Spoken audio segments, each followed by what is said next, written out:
గత బీఆర్ఎస్ సర్కార్ హయాంలో జరిగిన గొర్రెల స్కామ్ కేసులో ఏసీబీ విచారణ వేగవంతం చేసింది. ఈ కేసులో ఆరోపణలు ఎదుర్కొంటున్న joint director Anjilappa, assistant director కృష్ణయ్యను ఏసీబీ అధికారులు 3వ రోజు విచారిస్తున్నారు. గొర్రెల స్కామ్కు సంబంధించి ఇద్దరు స్టేట్మెంట్స్ రికార్డు చేస్తున్నారు. సోదాల్లో పట్టుబడ్డ అంజిలప్ప ఆస్తులపై వివరాలు ఆరా తీస్తున్నారు. కాంట్రాక్టర్ నుంచి పెద్ద మొత్తంలో అంజిలప్ప, కృష్ణయ్య ముడుపులు తీసుకున్నట్లుగా ఏసీబీ అధికారులు గుర్తించారు. అంతేకాదు రైతులకు కాకుండా కాంట్రాక్టర్ కంపెనీ ఉద్యోగుల ఖాతాలోకి అంజిలప్ప నగదు బదిలీ చేసినట్లుగా ఏసీబీ అధికారులు గుర్తించారు.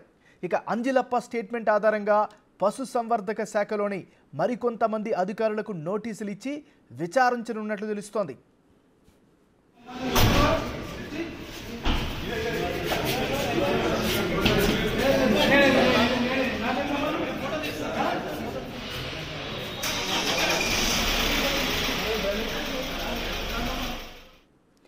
ఇక గత బీఆర్ఎస్ సర్కార్ హయాంలో జరిగిన గొర్రెల స్కామ్లో కేసుకు సంబంధించి ఏసీబీ విచారణ వేగవంతం చేసింది.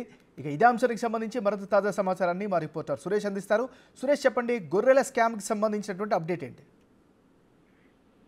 జాయింట్ డైరెక్టర్ అంజిలప్ప, అదేవిధంగా అసిస్టెంట్ డైరెక్టర్ కృష్ణయ్యలను 5 రోజుల కస్టడీ అనుమతి కోర్టు ఇవ్వడం జరిగింది. ఈ రోజు 3వ రోజు సెంట్రల్ జైలు నుంచి ఉదయం 10 గంటలకు ఏసీపీ ప్రధాన కార్యాలయానికి తీసుకొచ్చి విచారణ చేస్తున్నారు. ఉదయం నుంచి కూడా వారికి సంబంధించిన స్టేట్మెంట్ రికార్డ్ చేస్తున్నారు. ముఖ్యంగా అంజిలప్పకి, అదేవిధంగా కాంట్రాక్టర్ మొయినుద్దీన్ కి గల సంబంధాలపైన పూర్తి వివరాలు అడిగి తెలుసుకుంటున్నారు. ఎందుకంటే కాంట్రాక్టర్ పశుసంవర్ధక శాఖలోకి ఎలా ఎంటర్ అయ్యింది అనే దానిపైన ఏసీబీ ఫోకస్ పెట్టింది. అతనికి సంబంధించి 2 మాజీ మంత్రుల పేర్లు చెప్పి ఉద్యోగులను భయపెట్టించాడని చెప్పేసి కూడా ఆరోపణలు ఉన్నాయి. కాబట్టి వాటికి సంబంధించిన పూర్తి వివరాలన్నిటిని కూడా అంజిలప్పని అడిగి తెలుసుకుంటున్నారు. ఎందుకంటే నిధుల మంజూరికి సంబంధించి ఏదైతే గొర్రెలకు అమ్మిన రైతులకి డబ్బులు చెల్లించాలో ఆ డబ్బులకు సంబంధించి అంజిలప్ప పాత్రనే చాలా కీలకంగా ఉంది ఈ కేసులో. అతని ఆదేశాలతోనే లోలోనా కంపెనీకి సంబంధించిన ఉద్యోగుల ఖాతాలోకి డబ్బులు మళ్లించినట్టు ఏసీబీ అధికారులు గుర్తించడం జరిగింది.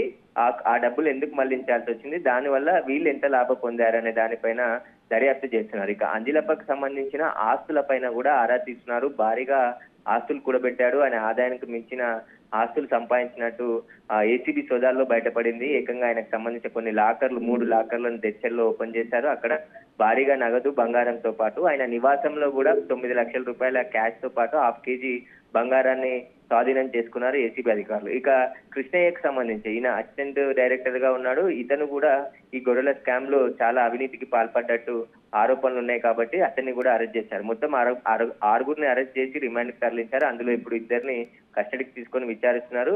ఇప్పుడు అంజిలప్ప ఇచ్చే స్టేట్మెంట్ చాలా కీలకంగా ఉంది. ఎందుకంటే డైరెక్టర్ పాత్ర కూడా ఇందులో ఉంది అని చెప్పేసి ఆరోపణలు ఉన్నాయి. అతని పైన సీఎం రేవంత్ రెడ్డికి కూడా ఫిర్యాదు చేయడం జరిగింది. గతంలో పనిచేసిన డైరెక్టర్లు కూడా ఈ స్కామ్ లో ఇన్వాల్వ్మెంట్ అయ్యారు. బయటపడ్డది ఒకటే కేసు, కానీ మొత్తం 4 లక్షల యూనిట్లని రైతులకు లబ్ధిదారులకు పంచారని చెప్తున్నారు. కానీ 4 లక్షల యూనిట్ లో ఎంత స్కామ్ జరిగిందో దాన్ని అంతా కూడా బయటికి తీయాలని చెప్పేసి ఫిర్యాదులు అందడంతో సీఎం సమీక్ష నిర్వహించి దీనికి సంబంధించి విజిలెన్స్ విచారణ జరిపించాలని చెప్పేసి ఆదేశాలు ఇవ్వడం జరిగింది. ఒకవైపు విజిలెన్స్ అధికారులు కూడా పశుసంవర్ధక శాఖకు సంబంధించి పూర్తి జిల్లా స్థాయిలో ఉన్న అధికారులతో పాటు ఇక్కడ హైదరాబాద్ లో ఉన్న ప్రధాన కార్యాలయంలో ఉన్న అధికారుల పాత్ర పైన కూడా విచారిస్తున్నారు. ఆ ఫైల్స్ ని కూడా ఇప్పటికే స్వాధీనం చేసుకొని ఎప్పుడు ఏ నిధులు విడుదలయ్యాయి, ఎక్కడెక్కడ బిల్లులు శాంక్షన్ అయ్యాయి, వాటికి సంబంధించి పూర్తి ఎవిడెన్స్ కలెక్ట్ చేసి ఏసీబీకి ప్రాథమిక రిపోర్ట్ ఇవ్వనున్నారు విజిలెన్స్ అధికారులు. దాన్ని బట్టి ఏసీబీ కూడా పశుసంవర్ధక శాఖకు సంబంధించి పూర్తి విచారణ చేసి